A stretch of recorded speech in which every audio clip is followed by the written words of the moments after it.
నమస్కారం అండి. ఈనాటి కమ్మని కథ పేరు అందరూ అమాయకులా. వివరిస్తున్నది మీ విజయభాస్కర్.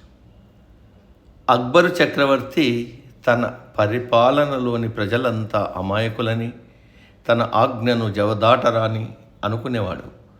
ఆ మాటనే ఒకసారి తన మంత్రితో ప్రస్తావించాడు. అందుకు మంత్రి, రాజా, ప్రజలు మీరు అనుకున్నంత అమాయకులు కారు. వారికి కావాల్సినన్ని తెలివితేటలు ఉన్నాయి. మీరు అనుమతిస్తే నిరూపించగలను అన్నాడు. అందుకు రాజు సరే అన్నాడు. మరుసటి రోజు రాజుగారు రాజ్యంలోని అన్ని వీధుల్లో రోడ్లను విస్తరింపజేసి మురికి కాలువలు కట్టించడానికి సన్నాహాలు చేశాడు. కాబట్టి ఎవరి ఇళ్ల స్థలం రోడ్డుకు వినియోగించబడుతుందో వారి స్థలాలకు ఖరీదు కట్టి మూల్యం చెల్లిస్తానని చాటింపు వేయించాడు మంత్రి. తరువాత అధికారులను పంపి కొలతలను సేకరించి వాటి ఖరీదును ధృవీకరించారు. అయితే అధికారులు తమ స్థలాలకు వేసిన వెల చాలా తక్కువ గనుక ఇంకా ఎక్కువ ఇవ్వాలని రాజుగారితో మొరపెట్టుకున్నారు ప్రజలు. ఆ సంఘటనను రాజుగారు ప్రత్యక్షంగా చూశారు.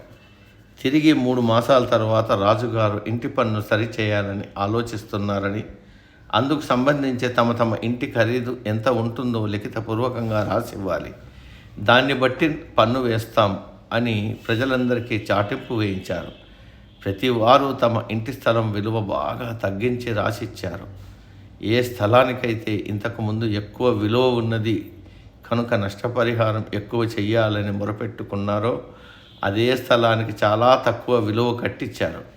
ఈ 2 సంఘటనలు ప్రత్యక్షంగా చూసిన రాజుగారు అవాక్కయ్యారు. ప్రజలు అమాయకులు అనుకోవడం తన పొరపాటని, ఎవరూ రాజాజ్ఞకు కట్టుబడి ఉండరని, తమ సొంత నిర్ణయాలతోనే పనిచేస్తారని తెలుసుకున్నాడు రాజు. అది నిరూపించిన మంత్రిని మనసారా అభినందించాడు. సమా